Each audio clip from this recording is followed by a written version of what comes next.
Okay, so the very first thing we hear, it's the Game of Thrones theme. Those big, iconic dun dun dun dun dun notes start to swell. And for a second, your brain does the thing. You're conditioned. You're ready for epic opening credits, dragons, the Iron Throne.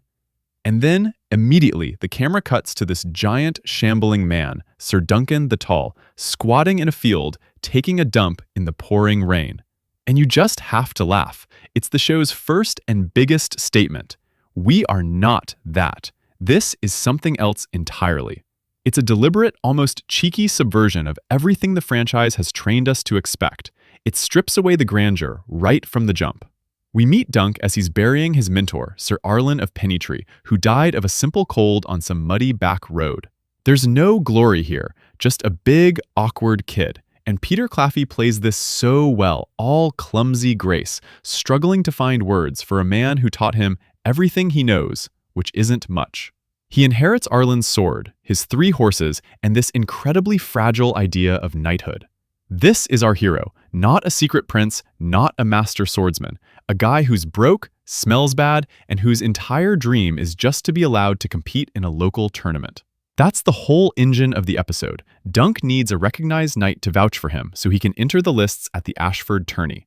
No dragons, no wars for the throne, just a guy trying to get a foot in the door. And in that quest, Ashford Meadow itself becomes a character. It's not a pretty CGI backdrop. It's a grimy, functioning medieval economy. There are prostitutes who instantly clock him as a hedge knight, like a knight, but sadder.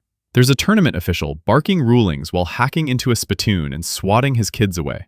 This is Westeros as a lived-in place, not a lore textbook. Now, the meet cute. At an inn, Dunk runs into this bald, clever-eyed boy. There's this immediate prickly chemistry. The boy is stubborn, observant, and sees right through Dunk's shaky facade. When Dunk catches him later, the boy reveals they're both orphans and just straight up asks to be his squire. Dunk, overwhelmed and insecure, refuses. He doesn't feel like a knight yet. How can he have a squire? But the world keeps shutting doors in his face. He goes to find Sir Manfred Dondarrion, a knight his master served, hoping for that crucial voucher. The scene outside Manfred's tent is a masterpiece of humiliation. 2 women basically laugh him out of the line, and when he does finally confront Manfred, the knight is dismissive, annoyed, and outright refuses to vouch for some nobody hedge knight. Dunk's dream is dead before it even started. This is where the episode gives us our first major blast of color and chaos, Sir Lionel Baratheon. Dunk, dejected, stumbles into what he thinks is a food tent. It's not. It's the tent of the heir to Storm's End, the man who will become known as the Laughing Storm. And Daniel Ings plays him as this glorious, boisterous force of nature. He's suspicious of Dunk at first, asking if he's ever been punched in the face.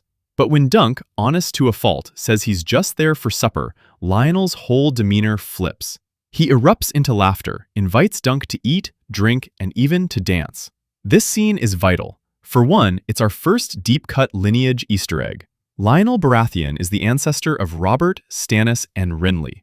That booming laugh and love of revelry totally tracks with his future grandson. But more importantly, in a world that's rejected Dunk at every turn, Lionel, a high lord, shows him a moment of pure, unpretentious kindness. He even lets Dunk wear his stag-antlered helmet. It's a fleeting glimpse of the fellowship and honor Dunk believes knighthood should be about, and it comes from the most unlikely place. Rejected by the system and buoyed by that strange moment of camaraderie, Dunk hits his lowest point. And who finds him? The boy. The persistent, bald boy who now introduces himself as Egg. Dunk, with nothing left to lose and no one else in his corner, finally says yes. He accepts Egg as his squire. It's the most important decision he'll ever make, and it's born from total defeat. And here's the hidden detail in that moment. The show doesn't hammer you over the head with it, but if you know your throne's history, your spine should tingle. This boy, Egg, is Prince Aegon Targaryen. He's the brother of Maester Aemon from the Night's Watch. He is the great-great-grandfather of Daenerys Targaryen, the future King Aegon V. And he's just agreed to serve as the squire to the most clueless knight in the realm. The history of Westeros literally just bent its course in a field outside Ashford. They bed down for the night, and Egg points out a shooting star, calling it good luck. Dunk, ever the pragmatist, asks, "Is it just for us?" It's a beautiful, small line. He's starting to think in terms of us, a partnership, a knight and his squire. Before we wrap, we have to talk about the dragon. Not a real one. In the market, Duncan watch a puppet show by a woman named Tanzelle. She uses elaborate, fire-breathing dragon puppets to tell a poetic story about honor and hidden truths. On the surface, it's just street entertainment, but it's so much more. It's a metaphor for the entire show, a story about legends and truth told with puppets because the real dragons are gone. It's also a direct echo of the Mummer's Dragon prophecy from the main series, a Targaryen hiding in plain sight, watching a symbol of his house be reduced to a crowd-pleasing puppet. The layers are incredible. So, where does the premiere leave us? The music says it all. The grand orchestral score of Thrones is replaced by a folksy, almost whimsical acoustic guitar and whistle. The tone isn't about epic battles. It's about the road, the journey, the friendship. Dunk hasn't won anything. He hasn't even entered the tournament. But he's finally got a companion. He's got a squire who is literally a prince in hiding. And he's stepping onto a path that will define the future of the Seven Kingdoms, one clumsy, honest step at a time. The stage isn't the Red Keep. It's a muddy field and a boy looking at the stars. And somehow, that feels bigger than any dragon.